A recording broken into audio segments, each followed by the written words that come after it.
ஓம் ஸ்ரீ குருபியோ நமக. ஓம் ஸ்ரீ மகா பெரியவா சரணம். ஏப்ரல் 14 நாளைய தினம் தமிழ் புத்தாண்டு, சித்திரை மாதத்தோட முதல் நாள். மறக்காம இந்த நேரத்தில் ஆடை அணிஞ்சு வீட்டில் பூஜை செஞ்சு பாருங்க, அதிசயம்லாம் நடக்கும். சித்திரை முதல் நாள் ஏப்ரல் 14 நாளைக்கு பிறக்கக்கூடிய தமிழ் புத்தாண்டு குரோதி வருடம்.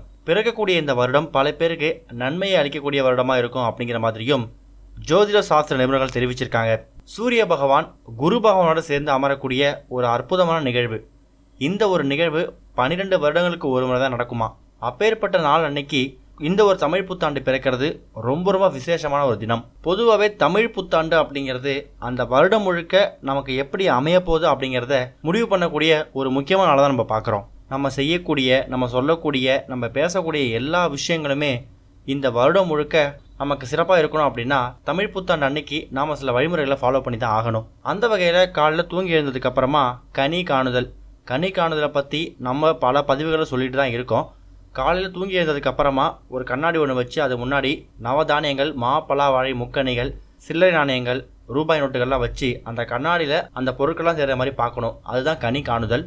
அதை மறக்காமல் தவறாமல் செஞ்சுடுங்க. பிறக்கக்கூடிய இந்த புது வருடத்தில் நீங்கள் முக்கணிகள்லையும் நவதானியங்கள்லையும் அந்த பொருட்களை தான் நீங்கள் கண் விழிக்கணும். அறுசுவைகளை உணவு செய்யுங்க. வீட்டில் ஸ்வீட் வாங்குங்க. தெய்வீக சம்மந்தப்பட்ட பொருட்கள் எது வேணாலும் வாங்குங்க. அதே மாதிரி தங்கம், வெள்ளி வாங்குறதுக்கு நாளைய தினம் ரொம்ப ரொம்ப உகந்த ஒரு நாள். வலதுபுரி சஷ்டி வேற இருக்கு.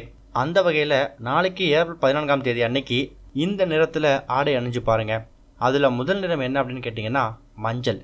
நாளைக்கு ஞாயிற்றுக்கிழமை, சூரிய பகவான் குரு பகவானோடு சேரக்கூடிய நாள். அதே நேரம் தமிழ் புத்தாண்டு. சூரிய பகவானோட நிறம் மஞ்சள். அதனால் மஞ்சள் நிறத்தையும் நீங்கள் அந்த ஆடைகள் இருக்கிற மாதிரி அணியலாம். அடுத்தது ஆரஞ்சு அப்படிங்கிறது சூரிய பகவானோட ஒளி கதிர்கள்லேருந்து வரக்கூடிய ஒரு நிறம் தான். ஆரஞ்சு நிறமாக இருக்கட்டும், சிவப்பு நிறமாக இருக்கட்டும், இது எல்லாமே சூரிய கதிர்கள்லேருந்து கிடைக்கக்கூடிய நிறங்கள். அப்படிப்பட்ட நிறங்களையும் நாளைக்கு நீங்கள் ஆடைகளை அணியலாம். புத்தாடை தான் வாங்கி அணியணும் அவசியம் இல்லை. உங்கள் வீட்டில் நீங்கள் ஏற்கனவே பயன்படுத்திட்டு இருக்கக்கூடிய ஆடைகள்லையே இப்போ சொல்லக்கூடிய நிறங்களை பயன்படுத்தி ஆடைகள் அணியறதுக்கு முயற்சி பண்ணி பாருங்கள். ஒரு பாசிட்டிவ் ஃபீல் கிடைக்கும், ஒரு பாசிட்டிவ் எனர்ஜி கிடைக்கும். கடவுளை நம்ம இந்த ஒரு ரூபத்தில் வழிபடும்போது கடவுளோட அனுகிரகம் நம்ம மேலே கிடைக்கும் அப்படிங்கிற ஒரு நம்பிக்கை இருக்கும். அதுக்காக இந்த கலரில் ட்ரெஸ் போட்டு மட்டும்தான் நாளைக்கு பூஜை பண்ணணும் அப்படின்னு நம்ம சொல்லலை.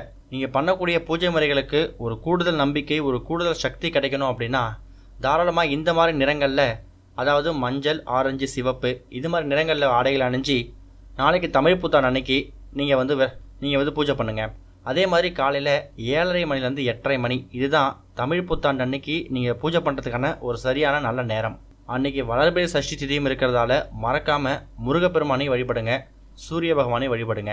ஓம் ஸ்ரீ குருபியோ நமக. ஓம் ஸ்ரீ மகா பெரியவா சரணம்.